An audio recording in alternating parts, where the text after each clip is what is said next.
qui a pour habitude, on va dire, pour conviction de continuer à ouvrir ses portes aux quelques rares intellectuels qui continuent encore de penser qu'il est important d'écrire, de dire des choses, de révéler toute la richesse de ce pays, parce qu'il y a effectivement une grande richesse.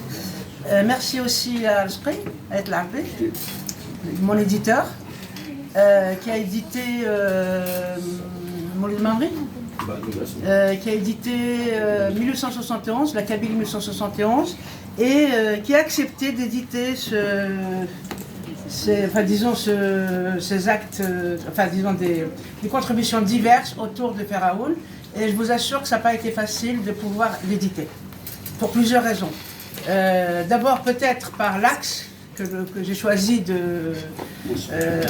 par l'axe que j'ai choisi, qui a été le mien.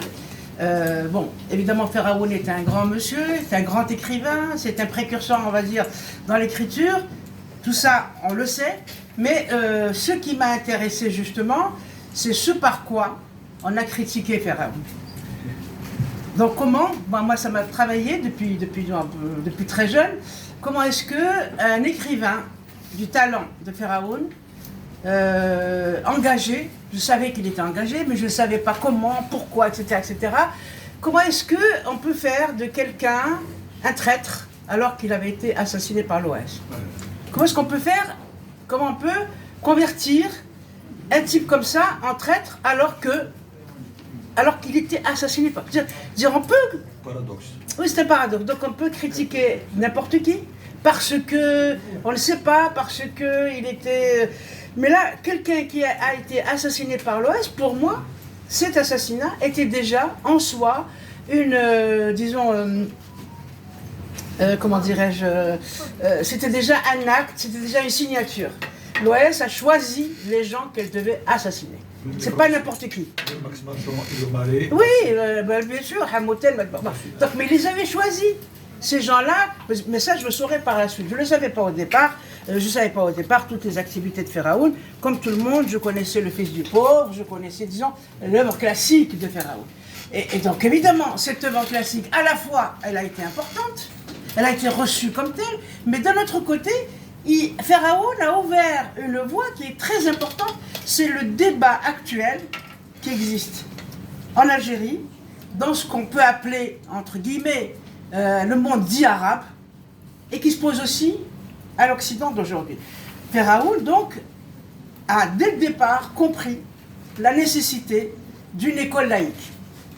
Et le fait qu'il ait rendu hommage à cette école laïque, pourquoi? C'était pas l'école laïque par admiration seulement, mais c'est quand même grâce à cette école laïque que ce petit garçon, qui ne devait pas aller à l'école, il faut le savoir, hein, comme peut-être beaucoup d'entre nous, qui ne devait pas aller à l'école, et l'école lui a ouvert les portes. Mais c'est pas l'école qui a formé Feraoun, qui a fait que Feraoun, l'école lui a ouvert seulement les portes. Et lui, il a fait tout le chemin que vous connaissez, pour devenir instituteur, et ensuite donc, pour devenir directeur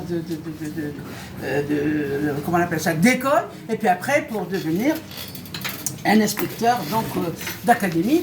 Et c'est le fait qu'il soit rentré, quand il est arrivé à Alger, donc rapidement, le fait qu'il soit rentré dans les centres sociaux avec Germaine Tillon. Germaine Tillon aussi, dont on dit beaucoup de mal, on peut en dire si on veut, mais il faut toujours se replacer à l'époque. Qu'est-ce que c'était que l'époque? Qu'est-ce que c'était qu'ouvrir des centres sociaux en plein cœur des villes, à Alger et d'autres grandes villes? Il y en avait à peu près 2000, ça on l'ignore, et faire en sorte que les deux communautés se connaissent, et surtout donner la possibilité aux petits Algériens, comme elle disait elle, d'avoir un métier, c'est-à-dire donc leur donner une instruction pour devenir, pour faire quelque chose de leur vie dans la société. Bon, ça nous paraît évidemment. Ce n'était pas prendre la bannière du FLN, ça c'est évident. Ce n'était pas s'engager au maquis, mais c'était faire un travail de terrain. Et Feraoun l'a rejoint dans cette aventure qui est à la fois sociale, mais qui était aussi à la fois politique. C'est qu'il faut savoir que ces gens-là, n'était pas compris des deux côtés. Il n'était pas compris du côté des Français parce qu'on estimait que si on faisait du bien, à l'époque on les appelait les musulmans ou les Arabes, si on leur faisait du bien, c'est parce qu'on était en faveur de ces gens dominés. Et de l'autre côté, bien entendu, pour le FLN, ça n'allait pas non plus parce qu'ils trouvaient que c'était leur enlever aussi de leur base. Si on va les former, si la France, parce que c'était la France quand même, leur donne les métiers, etc., eh bien, ils risquent d'être moins militants. Donc il fallait, c'est en ce sens que, et Germaine Tillon et les gens qui ont été, franchement, mal compris, tiraillés, et c'est pour ça, donc, qu'ils vont être exécutés en mars 62. Alors, je vous dis ça pourquoi? Donc, je dis d'actualité, il avait compris la nécessité de l'école, il avait compris la nécessité de la mixité. Il a parlé des femmes avant tout le monde, je pense que c'est l'intellectuel algérien, je le dis kabyle d'abord, et algérien ensuite, qui a parlé en des termes très très très forts des femmes. Il dit, mais dans ce pays, quand on enverra toutes les filles à l'école, quand les filles iront à l'école comme les garçons, eh bien la société va changer. Donc j'ai sollicité une Allemande là-dessus, qui a fait un très très bel article sur, effectivement, Feraoun et le genre Feraoun, donc, et qui a compris cette nécessité que les filles doivent aller à l'école, et c'est par l'éducation des filles qu'on peut arriver à avoir, disons, à en faire des citoyennes exactement comme les hommes.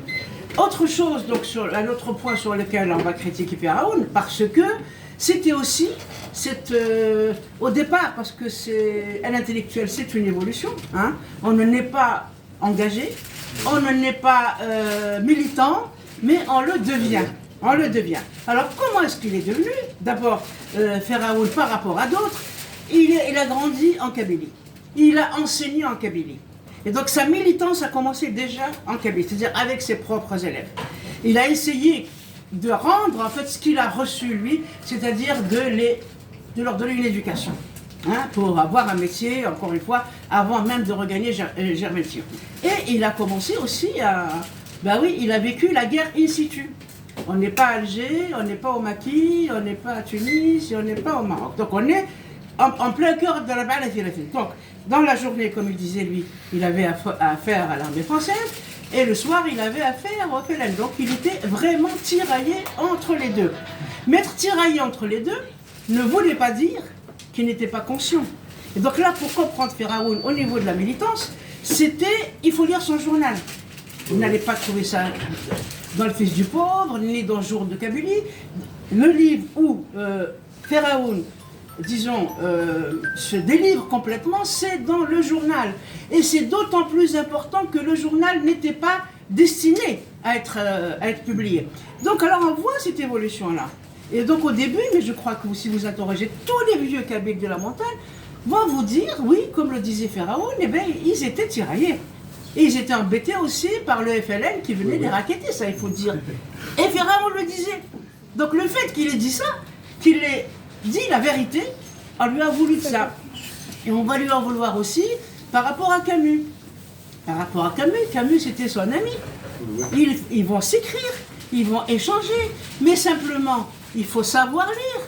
Il dit carrément, c'est lui le premier qui dit à Camus,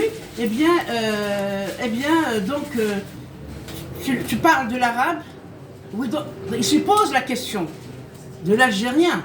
C'est le premier à critiquer Camus de ce point de vue. Mais il ne le fait pas avec des insultes.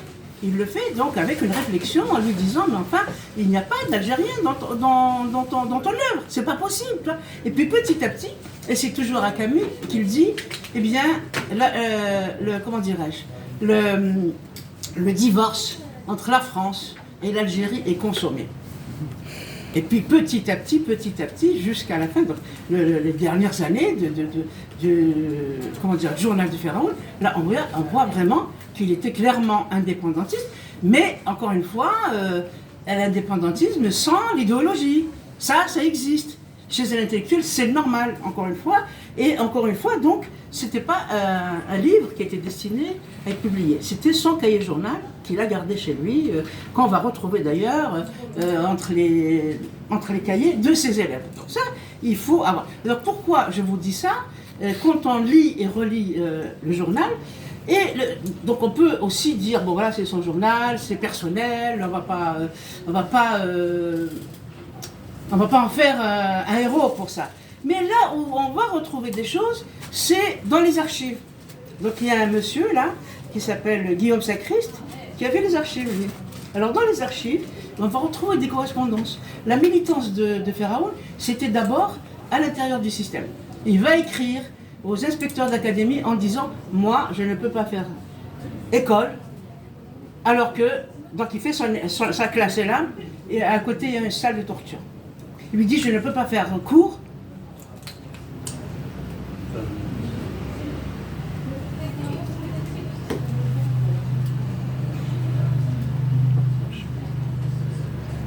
Quand la boue se mélange au sang. Voilà.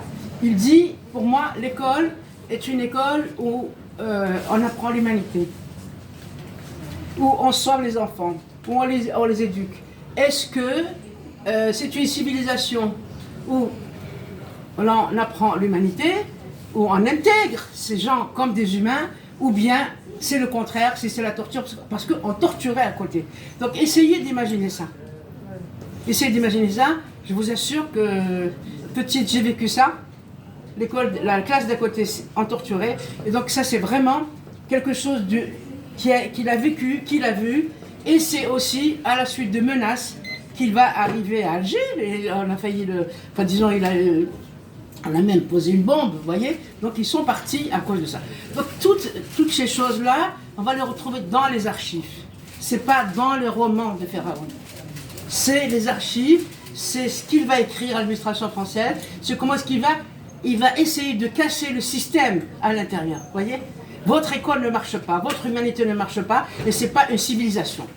Vous ne voulez pas nous appeler, donc c'est tout le contraire. Donc vous imaginez la force de ces écrits. Donc il était repéré, j'ai oublié, excusez-moi, j'ai oublié des fois le nom, il y avait quelqu'un d'ailleurs, un lieutenant, qui lui en voulait à mort, mais à mort, dans son école, mais à mort. Donc il a quitté aussi à cause de ce type-là. Donc quand il va se retrouver à Alger, il va continuer à travailler. Il va continuer à travailler, il va continuer à dénoncer. Donc on a des archives, on a des écrits de lui. On va même lui proposer, rendez-vous compte, un poste de conseiller de la culture à New York. Qu'est-ce qu'il dit?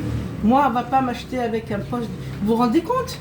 Donc, et ça, c'est pas quelque chose de voilé, c'est quelque chose de dit. Alors je ne peux pas vous dire, parce qu'il y a beaucoup, disons, cet homme a révélé des archives qui nous montrent un pharaon extraordinaire, un pharaon humain, un pharaon qui a compris que de toutes les façons l'Algérie allait devenir algérienne, ça il n'y a pas de doute, mais simplement, il y a cette humanité qui va le caractériser, et ça on ne va pas le comprendre parce qu'on était dans un monde où il y a une dichotomie, c'est de l'idéologie, tu es pour la France, tu es pour l'Algérie, c'est pas possible. Donc, alors les Français vont lui reprocher, voilà, on vous a formé, l'école laïque, etc., etc. Vous êtes donc, vous avez trahi en quelque sorte l'enseignement. Et de l'autre côté, je ne vous dis pas les Algériens, surtout après 62, ce qui est terrible quand même. À la fac d'Alger, moi je me souviens, on ne pouvait pas, Pharaon, c'était, le fils du pauvre, d'accord? Et on va donc le traiter de misérabiliste, et puis il y a aussi un autre aspect, on peut en parler aujourd'hui, même si c'est pas bon pour moi de le dire, mais je vous le dis, mais aussi c'est parce qu'il était kabyle, tout simplement. Pourquoi il parlait trop du kabyle? Donc on va dire, c'est un roman ethnographique.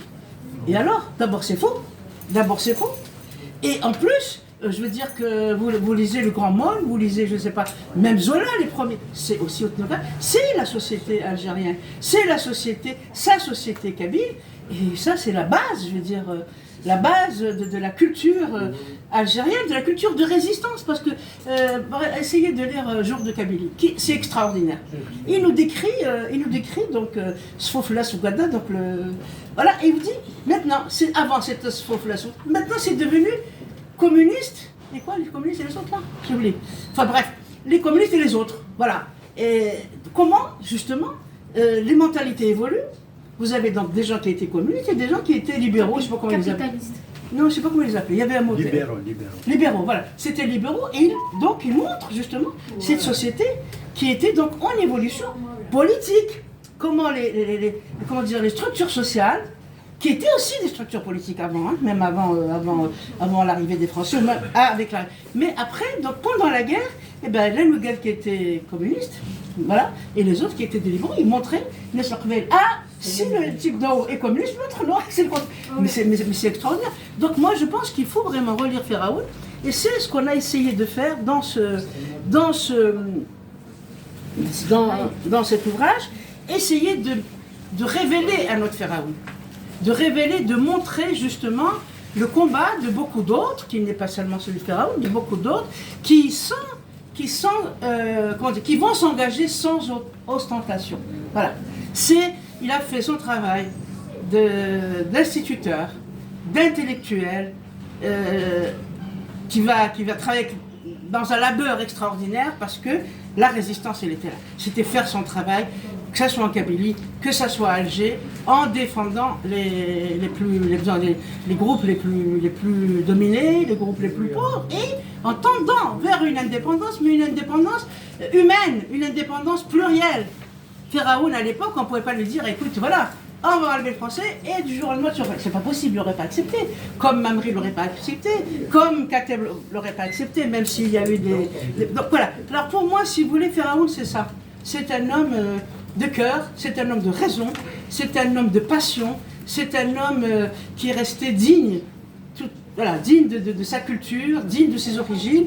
Et d'ailleurs, le fils du pauvre, le premier titre, il ne s'appelait pas le fils du pauvre. Smith Menrad, l'instituteur kabyle. Vous voyez? Et donc là, ce qui faisait toute la saveur de Firaoun, on va lui enlever. Il faut pas dire. Mais justement, qu'est-ce que c'est qu'être instituteur dans le bled? C'est pas pareil. À Tamazirt et à Alger, c'est pas pareil du tout. Parce que l'instituteur, justement, c'était lui qui prenait en charge l'ensemble du groupe. C'était à la fois l'instituteur, c'était à la fois un sage, c'était à la fois un père de famille, c'était un conseiller. Il faisait Tozo, voilà, avec ses élèves, parce que l'éducation, c'était l'éducation de base, c'était vraiment l'intériorisation de la Troisième République. Voilà. Et moi, je crois qu'aujourd'hui, jeter à la poubelle tout ça, on est pour, on est contre, on est félène ou on l'est pas, on est ceci. Non, moi je pense qu'il faut prendre les gens dans leur diversité, et dans leur richesse. Et cette habitude des Algériens à définir ceux qu'ils n'arrivent pas à comprendre, ou ceux qu'ils ne veulent pas comprendre, comme des traîtres, moi ça me fait de la peine, et donc c'est pour ça que j'ai voulu comprendre ce traître. Voilà. Maintenant c'est à vous de juger.